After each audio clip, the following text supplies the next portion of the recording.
Welcome to Penrose Learning, where we make understanding easy.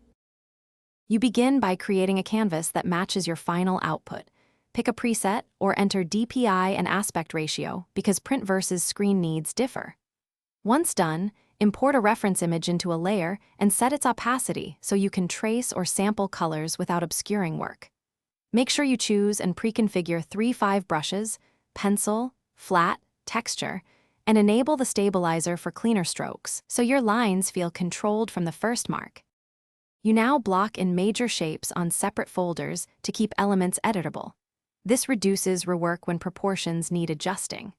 Then refine edges with a smaller brush and use clipping or mask layers to confine shading without painting outside forms. Make sure to leverage layer blending modes, multiply for shadows and overlay or screen for highlights, and adjust opacity for subtlety. Also take advantage of the color wheel and HSL shift to quickly create cohesive palettes and visual contrast. Finish by adding texture and final lighting. Paint grain or paper texture on an overlay at low opacity and use gentle Gaussian blur to push background elements back. Once satisfied, duplicate your working groups before merging so you always retain an editable master file, then flatten a copy for export.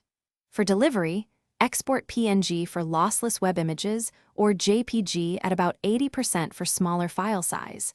If printing, make sure you include bleed and check DPI. If something breaks, reset brush settings or reopen the duplicated master to recover. Thanks for watching. If this was helpful, leave a like and consider subscribing. See you next time.